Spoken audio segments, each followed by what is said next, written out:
What's good, YouTube? Reacting to 4 true highway horror stories animated.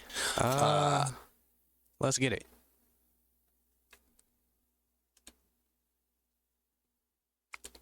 This was before she married my uncle, and when she would Like drive and long subscribe. distances back and forth Back in the 80s, my Aunt Kay was in her early 20s. 80s. This was before she married my uncle, and when she would drive long distances back and forth between her parents and my uncle's to visit. It was a transitional period for them. He had just graduated, and she hadn't moved out yet to be with him. It was a long drive across several states, through the desert, which took her hours. This desolate highway would have stretches of road that lasted hundreds of miles, where you quite often wouldn't see another driver, let alone a gas station. So Aunt Kay set out and began one of these journeys. A couple of hours into the drive, she noticed a dark vehicle slowly catching up to her.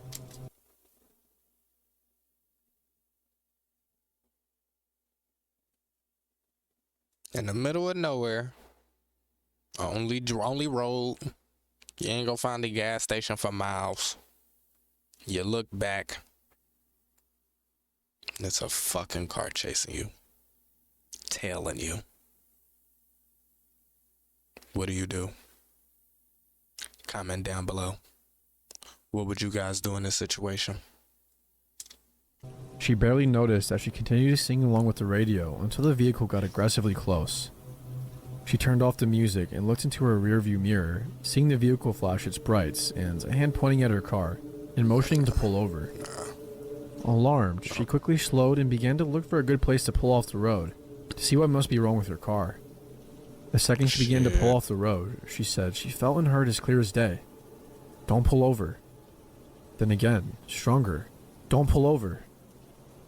Call it God, intuition, or just a gut feeling, but a jolt of adrenaline and fear shot through Aunt Kay's body as she hit the gas and peeled back out into the highway. Heart pumping, she silently asked herself what the hell that was, as she saw the vehicle peel out behind her. Oh shit. The dark vehicle continued to closely follow, and motioning to her to pull over. Fear and confusion set in as she began to question what was going on. Why was the driver motioning for her to pull over? Was there something wrong with her car? And what the hell was that warning she felt? It would have been a severe situation if her car broke down out there, What the fuck? especially before cell phones, but she pressed on. Just as her resolve wavered and she started questioning if she truly... I just thought about this. This is before cell phones. Also, so back to what I was saying. You driving in the middle of the night. Just road. Gas station for 36 miles. The next town is... who knows? There's no such thing as phones right now. It's phones, but it's like it ain't oh, your phone. What would you do? Comment down below. truly did feel what she felt. She started slowing back down when the dark vehicle picked up speed. It entered into the oncoming traffic lane and came level with my aunt's car. The driver smiled, pointed, motioned, and mouthed the words, "Pull over," to my aunt. She said the second she looked into his eyes, she felt pure evil. She felt a horribly sick feeling in the pit of her stomach and again heard the words in her head, "Don't pull over." Hell no. She described him as looking scary and greasy and noticed he was missing a couple of teeth in his smile that she'll never forget. That sent chills through her. This quickly dispelled any thought she had of pulling over, and she put the pedal to the metal to try to lose him. He chased after her. She slowed down, he slowed down. She sped up, he sped up. Got to the Bitch, you point that better he do began to try and 250. push her off the road. Aunt Kay was to the Break the point of dam. tears as this creep continued to terrorize her alone, out in the middle of nowhere. Finally, after what felt like an eternity, she sees a couple of semis off in the distance. She felt if only she could get close or even get in between those trucks, she would be safe, so she took off. He continued to flash his lights, honk his horn, and try to hit her car until she got close enough to the trucks. As she got in between them, she saw the dark vehicle slow way down and eventually disappear from view. She stayed with the trucks for a couple of hours until she felt safe enough to pull over at a gas station and cry. Fast forward several years, my aunt and uncle are married. He's working at a law firm as a high-profile criminal prosecutor. No. This story's not gonna continuously go after years. Hold on, how many years? Couple of hours until she felt safe enough to pull over at a gas station and cry. Fast forward several years, my aunt and uncle are married. He's working at a law firm as a high-profile criminal prosecutor in Las Vegas. She's now a full-time mom of several young children. Since I've known my aunt, she's now a full-time mom of several young children. What the fuck? Motherfuckers had a basketball team. What the fuck? In 7 years? Prosecutor in Las Vegas. She's now a full-time mom of several young children. Bro, there is no way in hell in 7 years motherfucker made 7 children. In 7 years. Since I've known my aunt, she's been obsessed with true crime. Dateline, 2020, and Unsolved Mysteries were always playing at their house. This day was no different. She was folding laundry in the kitchen while listening to the TV in the other room. The interviewer was talking about a man who was being interviewed on death row. As she paired another match of socks, she heard the man describe one of his tactics for procuring victims. According to him, he would wait along the side of the highway. A car would go by with a family, and he'd wait. Another car with a male driver would go by, and he'd wait. But every so often, a car would go by with a pretty woman driving alone. So he'd pull out behind them and follow them. He said he'd flash his brights, honk and motion for them to pull over. Ted Bundy. My aunt, now paralyzed, continued to listen, and they would eventually pull over. Bro, what was with the 80s and niggas? Ain't even used to be pedophiles in the 80s. Like, that's when they used to use the word predator. Because these niggas was predators. Like, nigga, what are you doing? What the fuck are you doing? Your daily life, sitting on the side of the road, you what, work your 9 to 5, because the nigga waking up, eating breakfast, working, it's 9 to 5, and then as soon as nighttime come, you hitting the road? You sitting on the road waiting for one female to pop up so you can... Nah, niggas crazy. Niggas is crazy. I would tell them to pop the hood, and I'd be able to tell what was wrong with the car. They would, and I'd yank a couple wires. When the car wouldn't start, I'd tell them no problem, that my buddy has a shop in the next town. I can give you a ride, and he'll give you a fair deal. My aunt slowly moved to the living room. They'd get in, I'd assault them and kill them, bury them anywhere in the desert. When asked how many times he did this, he responded, "They'll never find all the bodies, I can't even count." And how many got away? Maybe 2 or 3. My aunt stood alone, Ted Bundy. staring into the same toothless grin she saw that night on the highway. It was Henry Lee Lucas. I don't know who that is. It was a hot summer day. I had gone for a hike and got seriously lost, which is another story. Suffice it to say that I had hiked through trackless wilderness for mile after mile, and even when I found a road, I was so far from a car I didn't know which direction to go. Dead tired, exhausted, and still several miles back to the car. Finally, I was on the way home late in the afternoon, on a hot, sunny summer day after many hours lost in the mountains and woods. It was about 15 miles to home, and I live out in the country. As I started into the drive, I saw an overweight, out-of-shape fellow hitchhiking in the direction I was going. I saw that he had a long, hard walk in front of him, just like I had completed only 20 minutes ago. I saw that he had a long, hard walk in front. On God, I'm not picking up nobody that look like this.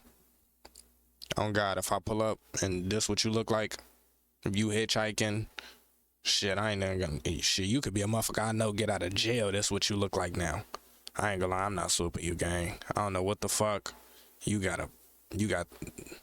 Come on, bro. What the fuck I look like? I'm not linking with you. Front of him, just like I had completed only 20 minutes ago. Of course, I felt sorry for the fella having a similar ordeal as I just had, and so I stopped and motioned for him to get in. I did not realize my ordeals for the day were not over yet. As he opened the door, he gave me a look and we exchanged a greeting as he squeezed into the front seat. He was going to a spot off of the highway, on the way to my house, and off we went, engaging in light conversation. I glanced down at his side and I noticed he had a prosthetic arm, made of a hard, heavy ballistic plastic, with a metal hook for grasping instead of a hand. From the conversation, he was an out-of-work construction heavy equipment operator, whose house was undergoing a bank foreclosure. He was basically squatting illegally on his own property, probably hitching around during the day to avoid the sheriff evicting him and coming back in the evening to let himself into the basement. So basically, a homeless vagrant and a transient that still had a physical address. This didn't raise any red flags with me at the time, though maybe it should have. I have a repertoire of interesting stories I like to tell. I dusted one off and told him a yarn or two to pass the miles and be friendly, as it makes the ride easier. He listened politely, and I found he liked to talk a little bit himself. My tales must have encouraged him because he began to tell me a very strange tale of his own. He began to relate to me that years ago, during what he claimed was one of the worst blizzards of the century, in his words, a woman had a bad accident on the US route that went past his house. He said that she was badly injured from the accident and bleeding to death. His story continued, and he mentioned that the weather injured from a bad accident on the US route that went past his house. He said that a woman had a bad accident on the US route that went past his house. He said that she was badly injured from the accident and bleeding to death. His story continued, and he mentioned that the weather was so bad that the road was undrivable, but as a construction operator, he had a backhoe. He said that he loaded the injured woman into the bucket of the backhoe and drove her 30 miles through the freezing cold, in blizzard, to a major medical center and delivered her to the ER. That was a pretty odd tale, I thought. I am pretty street smart, having seen a lot of the world, and some of the more dangerous places in it. I believe that he had changed up the story somewhat to protect the guilty. He wanted to share his story, but disguise his role or what had really happened. In other words, I believe his story contained a kernel of truth, but he had changed a few details.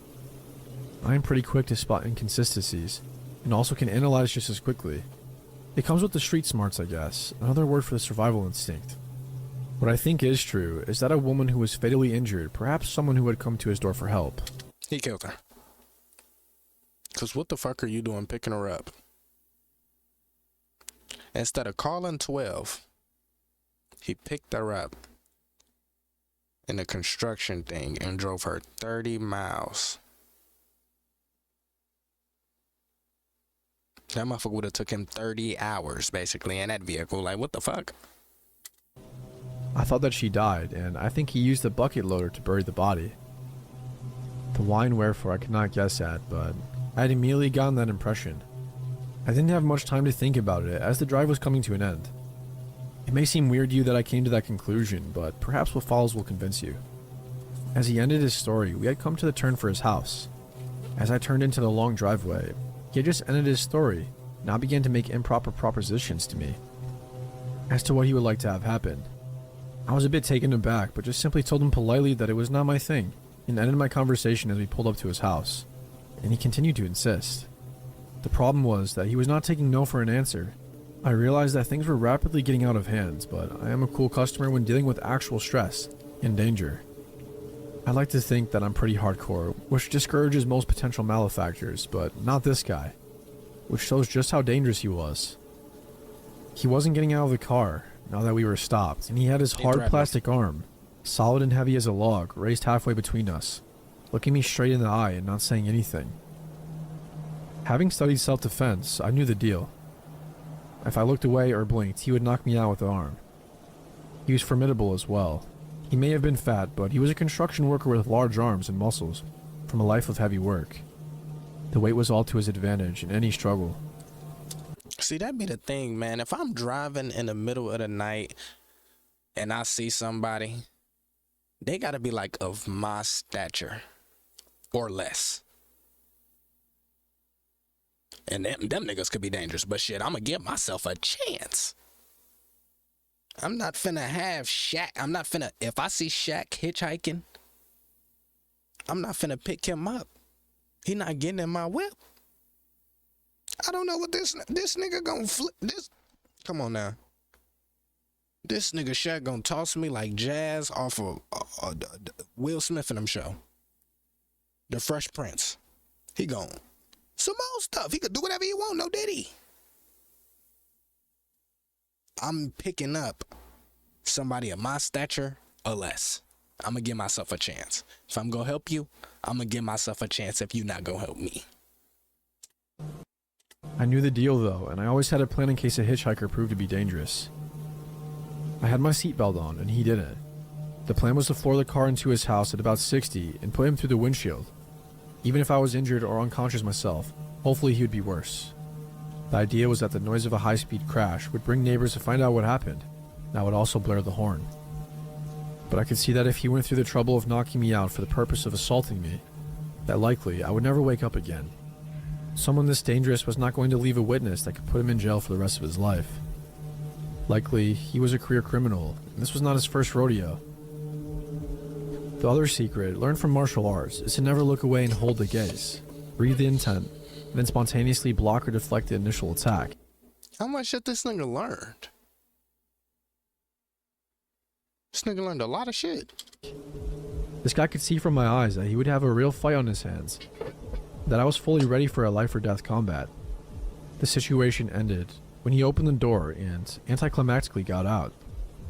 I quickly backed out of the yard, spun the car around, giving him a departing glance, and headed out. Whew, I thought. That is the most dangerous motherfucker that I have ever encountered. I really should call the state police and tell them to keep an eye out on that scary bitch, because it'll only be a matter of time before he tries to kill somebody, and at least it will have a warning about him on their files. But, I thought, the police often don't seem to take me seriously, and he didn't do anything other than pose a threat. No actual assault. So what can I do? The real reason was, now that the situation was over, I just wanted to forget about it. It had been a very long day after all. A police report would take up another hour of my dinner time, and I would have to deal with possibly skeptical or unhelpful authorities. In 2020 retrospect, I see now that was a mistake. About 10 years later, the property was the site of a very active crime scene. A woman from a nearby state had come to live at that house and had gone missing. I did not realize that his house was the site, till I drove by one day and saw a state police crime scene bus, about 5 cruisers and a police helicopter, and everything marked off with crime scene tape. And then I thought, oh my, I really should have let someone know. It might have prevented this. And I was lazy and concerned more with myself that day. The girl's body was later found in a local pond in a freezer that had come from that house. Dark stories. Motherfucker was put into a freezer. Nah, this shit's crazy, bro. This shit's crazy. Of a couple exploiting a young homeless girl down on her luck emerged, and it seems other folks were involved as well. A crazy tale that I won't get into here, out of respect for the family. I drove by a couple of days later, and the investigation was winding down, and only a cruiser or two were maintaining security. That is when I decided to call into the state police with a story about the backhoe that Captain Hook had told me. The next day, the crime scene was abuzz again. I suspect they were searching for other cadavers. Although the couple was never charged, they both remained in prison on other charges, the last I knew. The lesson for me was, see something, say something. Damn. I had 25 female. That was a crazy one. I ain't even gonna lie. That was a crazy one. Nigga spin back 20 years later. He grown as hell. That whole time. Damn. That's fucking scary as hell, man. I had an experience about 4 days ago that I haven't been able to shake. I was dog sitting for my boyfriend while he was away on a backpacking trip. My boyfriend's home is in a semi-remote area at the bottom of a hill at the back of a few acres of property. He's right next to the highway, which has opposite to us a small rural neighborhood. It's both very sketchy and very safe, meaning that the community is so close, but people frequently keep to themselves. And there are lots of abandoned, dilapidated homes right next to a very well-kept homes. A pretty typical countryside neighborhood, so I really didn't feel unsafe agreeing to watch my boyfriend's property and his dog, Hennessy. Hennessy is 100. Why this nigga name this dog Hennessy? This big ass King Kong ass dog. Look at the leg. They funny as hell for drawing a leg like that. This King Kong ass dog, he called it Hennessy and then Hennessy. Well, that nigga was an alcoholic. 15-pound, jet black American Bulldog, English Labrador mix. He's basically all muscle, and ever since my boyfriend and I began dating, he's become very protective of me and my dog Lottie. Lottie is a 57-pound poodle mix. I'm a dog groomer, so she's usually done up in pretty silly haircuts, with bows and everything. That motherfucker off some coke, ain't it? Dog groomer, so she's usually done up in pretty silly haircuts, with bows and everything. All of this is to say that one of my dogs is very intimidating, and the other is not. Because of his strength, however, I cannot walk Hennessy and Lottie at the same time on my own, and so I usually walk Lottie alone, and then go back and get Hennessy to walk him alone. We do about 30 minutes of walking each, and I like to take Hennessy after Lottie at night, because I feel safer with him as it gets later. This is important, because that was the case about 4 nights ago. I was about 3/4 of the way through my walk with Lottie when I got this really weird feeling that I was being watched. The hairs on the back of my neck stood up, and I looked around to see that about 30 feet or so back, there was a tall man in a hoodie standing next to an older rundown home. I instantly thought the hoodie was weird. I live in Northern California, and it's Hold on, you got Hennessy with you good? 3/4 of the way through my walk with Lottie when I got this really weird feeling that I was being watched. The hairs on the back of my neck stood up, and I looked around to see that about 30 feet or so back, there was a tall man in a hoodie standing next to an older rundown home. I instantly thought the hoodie was weird. I live in Northern California, and it's early August. It doesn't get colder than 87 degrees in the evening, especially when the sun was still setting, and it was at that time. I forced myself to brush it off, as I tend to be fairly paranoid due to my years of reading Let's Not Meet stories. Oh shit. As I kept walking, the sun kept setting, and the streets began to slowly get darker. Oh shit. I would glance back from time to time and notice that the man was keeping pace with me, not breaking that 30-odd foot distance. Turn the dog on him. If I turned a corner, so did he. If I sped up, so did he. Finally, we reached the highway, and I crossed right before a car came speeding past, hoping that if the guy was following me, this would put some distance between him and myself, which it did. But that didn't stop him from continuing to follow me. Nah, I ain't gonna lie. At a certain point in time, you gotta turn. You gotta get the dog, and you just gotta start yelling. You gotta turn around, like you scared as shit.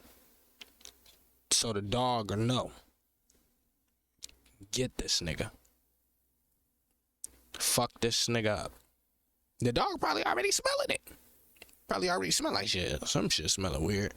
Who the fuck is? I walked as fast as I could to the house, not wanting to turn around, but now being able to hear his footsteps on the gravel. At this point, Lottie had noticed him too and started to bark and growl. I forced her to keep moving and thankfully made it back inside the house, slamming and locking the door, hoping that was the end of it. Moments after I'd shut and locked the door, I felt someone trying to open it. The dogs heard this too and started barking because they always do when someone is at the door. There's no peephole on the door, but I can talk to whoever is on the other side. It's a pretty thin door. So I yelled out and asked who was there. Through the barking, I could hear a man's voice. "I love your dog. Can I meet her?" For some reason, the way he said it was so creepy. It was like there was nothing behind it. Kind of like he rehearsed the line or decided to say it beforehand. I yelled back, "No," and asked him to please go away. He paused for another second and then again said, I would have told that nigga, hell yeah. Open the door. Would have had my dog do his ass bogus. Hennessy in, Dada. Shit, I'd have been like, yeah, you can meet both of them. Hell yeah. Beware dog sign in the yard and all. Yeah, you can meet both of them. Yeah. They done got on his ass. "I love your dog. Can I meet her?" He starts trying the door handle again, this time pushing up against the door. By this point, Hennessy can tell something is wrong, and so can Lottie. The hair on the back of Hennessy's neck is standing up, and he's gnashing his teeth while growling. At that moment, I don't know what possessed me, but I threw Lottie into the bathroom behind me and grabbed Hennessy by the collar, keeping him close to the door with me. He's still barking and going crazy. Get that boy Hennessy. I hear the man repeat that he wants to meet my dog, and I yelled out, "Leave." He paused and then slammed into my door. I saw the door move, and at that moment I unlocked the door and opened it just wide enough that Hennessy could get about halfway out. He's going bonkers at this point. My hand is starting to hurt from holding him back. I can hear his teeth clacking, and he ferociously chomps toward the man. Well, this dude was not expecting Hennessy. He stumbled back, almost falling over. Hell yeah. And cursed as he scrambled to stay off the ground. He didn't even look at me, instead booked it up the hill as fast as he could and out of sight. I managed to pull Hennessy back in and called the cops to tell him what had happened. I never got a good look at the guy, and they basically told me there wasn't anything I could really do. Hennessy stood on business, but what the fuck they ain't give folks a face for? Why did they give him a face? But they did take my statement. They told me they'd contact me if anything ever came of it. I am so thankful for Hennessy. After all of that, I snuggled up with him and Lottie that night and cried because it all had hit me how terrifying it was. I literally went out the next day and bought him the biggest bone I could find from a pet store, nearly an hour away because he'd earned it. I also got Lottie something too. I don't know why this creep didn't get to him when I had 2 dogs barking inside. My assumption is that he didn't really realize he was hearing 2 barks, or assumed that if I had 2 dogs, They were both like my puffy poodle. That is to say, he wasn't afraid. I'm thankful that the guy didn't have a firearm, and looking back now, I probably should have just called the cops, kept my door closed. But I hope that maybe because he saw Hennessy. Well, now I know not to come back and mess with us, because if he does, I'll let my big sweet boy rip his arm off. That wasn't a smart move, bro. Don't open your door for nobody. I don't give no fuck if you got 100 guns in there. I don't care if you got 100 guns, King Kong behind that bitch. I don't care if you got Optimus Prime aiming at the door. This nigga, I don't care if you got Iron Man finna do his ult. Like, don't open the door for nobody. If they beating on your door, like, what the fuck?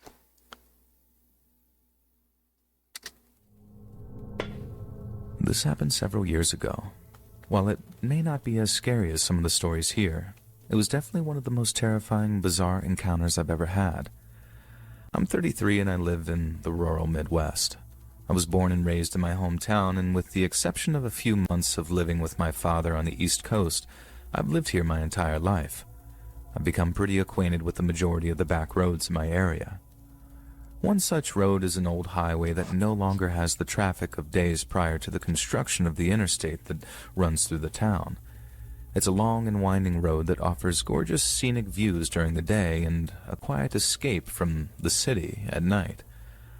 Along this road is a small lot with no more than 10 parking spaces, 2 picnic tables, and a single trash can.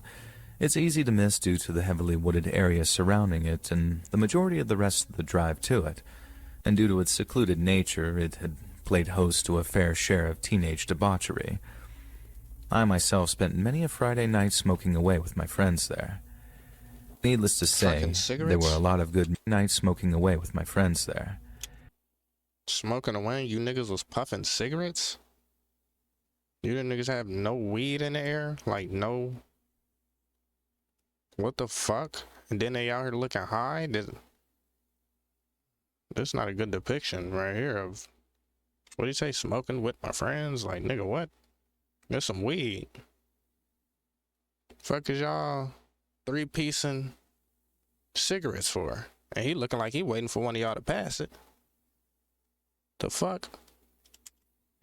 Needless to say, there were a lot of good memories attached to this place, and over the years, it's become one of my favorite spots to venture to when I need peace or solidarity. One night, about 5 years ago, my girlfriend and I are going through a rough patch. We had a big fight due to having to work early in the morning and her deciding to have a party full of her loud and intoxicated friends. And things escalated and I stormed out of the house and started driving towards my favorite spot. As soon as I was out of the city limits, I promptly cranked my angriest metal music and sped down the road, chain-smoking my... You ain't have to tell me no more once this nigga said he was finna drive out to the back rooms. He got into an argument with his wife and he gonna drive to the back rooms. Come on, bro. If you don't turn over in the bed, nigga. Menthols in an effort to calm down until I finally found the turnoff for the spot. I was happy to find no other cars in the lot, meaning that I wouldn't awkwardly stumble upon 2 lovers engaged in, the act. And I immediately jumped out of the car and sat down on one of the picnic tables, lit a cigarette, and stared at the stars. I sat there for several minutes until I decided to head back to the warmth of my car after hearing some rustling coming from the woods. Not wanting to become a chew toy for a coyote or an angry bobcat, I hustled back to my car and blared my music again, quickly forgetting the sounds that I had just heard. I decided to have one more smoke and then make my way home. I smoked it halfway through when, out of nowhere, I heard pounding.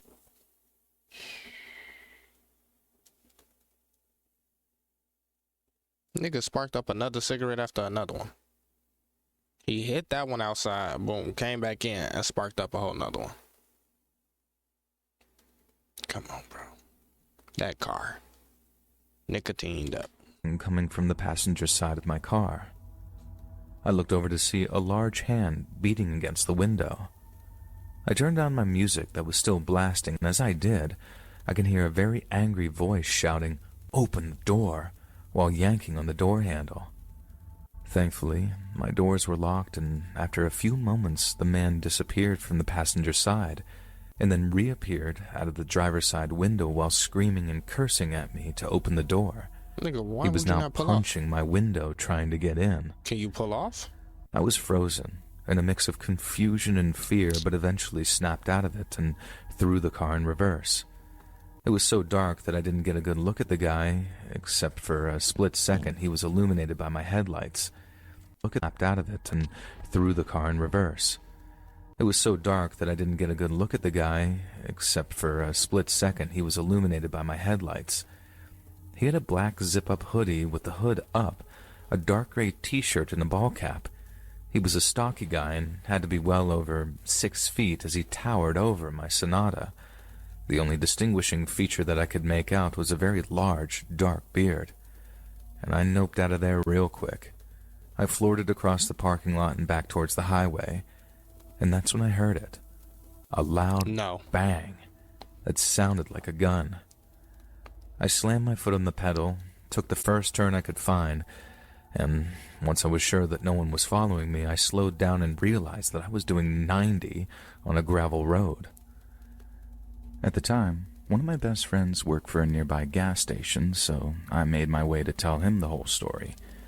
We looked over my